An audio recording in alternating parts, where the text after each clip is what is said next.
have this map that shows how the U.S. would be divided in the event of an emergency, if we can pull that up there. There it is. So this is how the U.S. will be divided into districts. You see 10 of them there.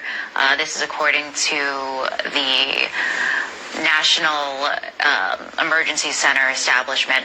Can you describe what this map is? What exactly does that mean? I mean, it doesn't really make sense in terms of states as we know them. What is this classification system? What are the purposes? It doesn't look like the map that you and I saw in elementary school. Not at all. Effectively, the U.S. has been cordoned off into these different districts, and so these new emergency centers will be spread out throughout the United States in most of these eventually, and it gives FEMA and the Department of Homeland Security jurisdiction over what goes on in these places during a time of emergency.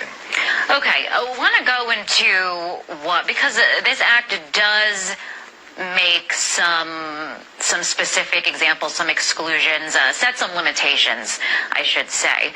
So the National Emergency Center Establishment Act, what it does not do, it does not authorize any federal officer or employee to force an individual to enter a national emergency center or prevent an individual from leaving a national emergency center. So, Bob, it looks to me like there are some safeguards there. If you don't like it, you can leave. Well, I'd like to think so. And this was actually one of the other things that was changed in this new version of the bill. They added this. But if you read what they're saying, federal officer, federal employee, that doesn't cover members of the military. And since these are going to be installed in decommissioned and existing military bases, you're going to have people from the military there. So I would think they will have people, namely in the military, who would be able to force people to stay there or prevent them from leaving if that is what they want to do.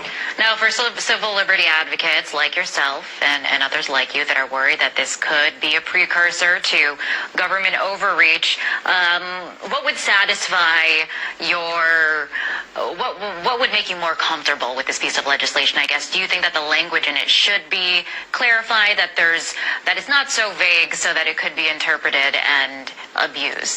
Ideally, it would be withdrawn, but if I were forced to live with it, I would want the restrictions on keeping people in there to extend to the military and, in fact, to anybody, not let the states or even local governments have that ability. Okay. Bob, so we're talking about emergencies, we're talking about disasters, we're talking about chaotic situations where some order hopefully the goal there is to be established. And, some are going to say desperate times call for desperate measures. So doesn't that ring true for natural disasters and cases like that? What do desperate people in the government do in those situations? Like I said, I think it's a slippery slope, and we don't really need people in power with these vast sweeping powers to begin with.